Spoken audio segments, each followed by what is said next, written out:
I would describe my content as like funny, whimsical, a little bit all over the place with like bright colors because that's what I want to give to the world.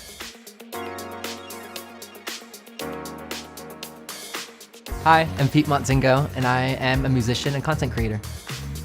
I'm in a guy group or a boy band, whatever you want to call it. And I definitely thought that was going to be 100% my career path. And it's been really cool. We've done a lot of recording and we've done 3 tours now, but it feels like it's just been on pause since then, which has, I think, kind of paved the way for me in TikTok. I discovered TikTok a couple years ago. My early TikTok videos were cringy AF. They were so bad. I mean, it was me like trying to look hot doing dance moves. Like, it was not cute. Posting on TikTok was for fun, but it was also because I wanted to do something more with my career. I just didn't think it would get to the point that it would be at now. The first post that I really had on TikTok that was gaining some clout was actually in my bedroom. I have a secret ice cave that I sleep in. That got a couple 100,000 views, and I was like, oh my God, I'm TikTok famous. And then I was going to my mom's because I just got back to LA from touring. And so I was like, okay, I'm gonna hang out with my mom now. This is perfect timing because everyone's gonna love my mom. And so I can do like a video about her house and then me and her. Mom! Hi! Hi. Hello. Hello. Oh. Ready to make some TikToks? Yes, always.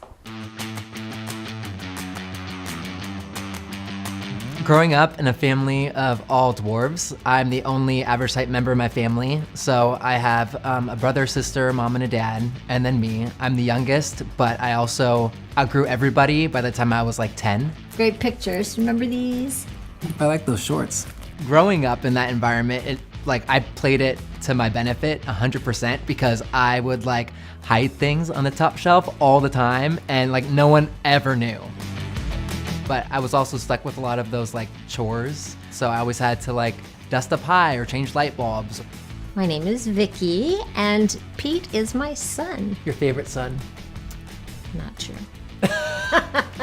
I love them all the same. I always say that. One of the first days that we were doing a TikTok together, I could just see on your face, you were like, how long do I have to do this stuff for? Because Exactly. This is like...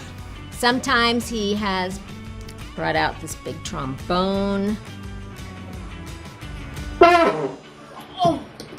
What are you doing? And driven me crazy.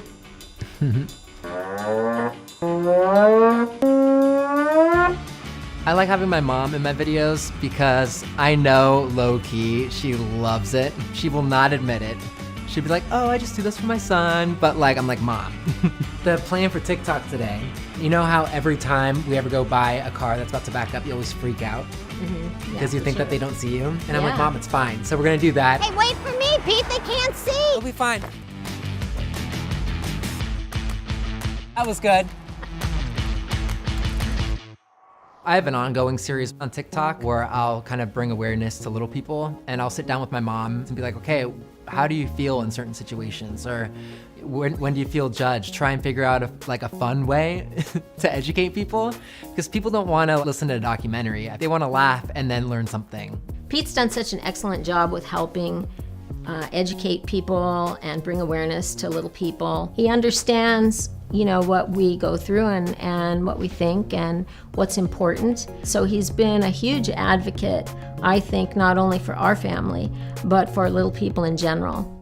Knowing that my content is making a difference is really reassuring. It's making me realize that people want to learn, people want to be educated. It makes me feel like what I'm doing is worth it. Like, it's part of my drive. I'm really proud of you, Pete. I really am. Thanks, Mom. You're welcome. But it's been a lot of pressure. Now I have to make sure everything I'm posting equals that bar.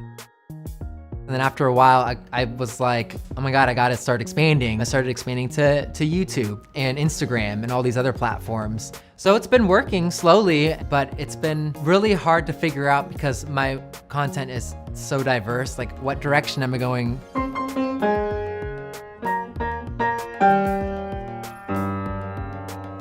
So I'm always trying to go back to music. That's always, I guess, my end game. And so I'm always trying to remind people, yes, there's all this content, but then now some music.